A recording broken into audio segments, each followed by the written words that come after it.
जी हाँ साथियों, फिर से स्वागत है एक और मज़ेदार और जानकारीपूर्ण कहानी को लेकर के। आज हम जानकारी या कहानी सुनेंगे मीराबाई के बारे में। मीराबाई मेवाड़ के जागीरदार रतन जी के घर एक साधु आकर ठहरे। उनके पास श्री कृष्ण की एक सुंदर मूर्ति थी। रतन जी की पुत्री को वह मूर्ति बहुत पसंद आई। उन्होंने साधु से मूर्ति मांगी, पर साधु ने मना कर दिया। वो नन्ही सी बच्ची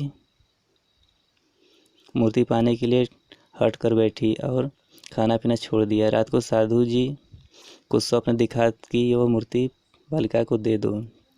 आखिरकार विवश होकर साधु ने वह मूर्ति उस बालिका को उस बच्ची को दे दी। मूर्ति पाकर बच्ची बहुत प्रसन्न हुई और श्री कृष्ण की अन्यत्र भक्त बन गई।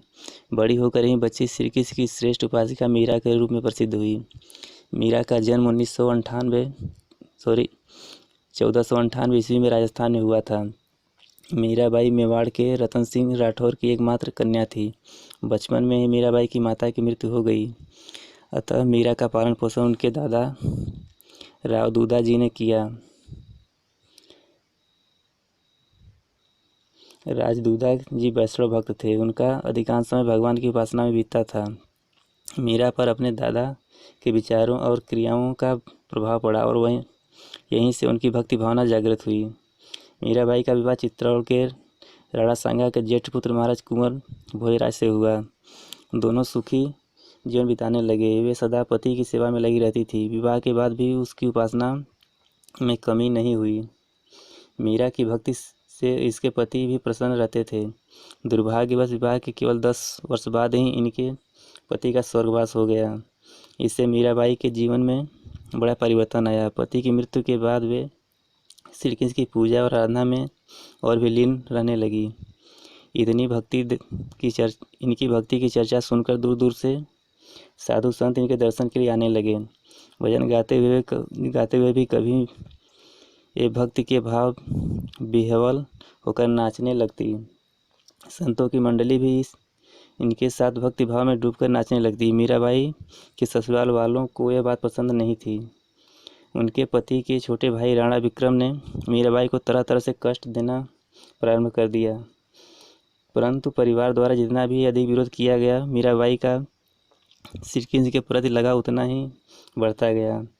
मीराबाई के एक पद में ऐसा आभास होता है कि उन्हें जान से मारने के लिए विष भी दिया गया, परंतु उस विष का कोई प्रभाव न हुआ। मीराबाई बहुत निर्भीक महिला थी। रूढ़िवादी राज परिवार की बहू होने के बावजूद उन्होंने अपने भक्ति और आदर्शों के लिए गलत परंपराओं को तोड़ा। वे परिवार वालों के दुर्व्यवहार से दुखी होकर वृंदावन और बाद में द्वारिका चली गई। उन्होंने अपना शेष जीवन भक्तों की भांति व्यतीत किया। उनके द्वारिका पहुंचने पर पूरी द्वारिका नगरी भक्ति संगीत से सराबोर हो गई। जब मीराबाई श्री कृष्ण के प्रेम में तल्लीन होकर अपनी रचनाएं गाती तो संपूर्ण नगरवासी उसके साथ मगन होकर नाचे गाने लगते थे। मीरा रोज द्वारिकाधीश के मंदिर में दर्शन करती। अपने गिरधर गोपाल के प्रति मीरा का प्रेम व भक्ति दिनों दिन बढ़ती गई। अपने जीवन के अंतिम समय तक वे द्वारिका में ही रही। यहीं उनका देहावसान हो गया। मीरा बाई के अभूतपूर्व काव्य क्षमता थी। उनकी रचनाओं में ब्रजभाषा, राजस्थानी, गुजराती भाषा के शब्द मिलते हैं, परंतु वस्तुतः उन्होंने काव्य रचना करने के उद्देश्य से यह पद नहीं लिखे, बल्कि अपने मन के भावों को सीधे सरल शब्दों में व्यक्त किया है। कहते हैं जो बात हृदय से निकलती है वह हृदय पर सीधा प्रभाव डालती है। यही कारण था कि मीरा के पदों में जन जन को प्रभावित किया और उनके पद हर एक की जुबान पर चढ़ गए। उनके जीवन काल में ही उनकी प्रसिद्धि दूर दूर तक फैल गई थी।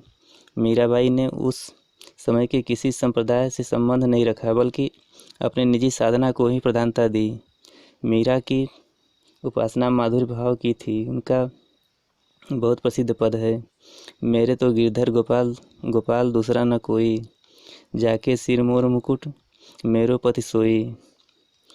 उनकी कविताएं भगवान श्री कृष्ण के प्रति उनके अनन्य प्रेम का उद्गार है। मीराबाई की उच्च कोटि की भक्ति साधना से केवल अपना ही कल्याण नहीं किया, अपितु समाज, साहित्य और देश का भी कल्याण किया। उन्हें संपूर्ण समाज को गौरवान्वित किया। उनके पद हिंदी साहित्य की अमूल्य निधि है। यहीं पर हमारी कहानी समाप्त होती है। फिर मिलते हैं अगली कहानी में।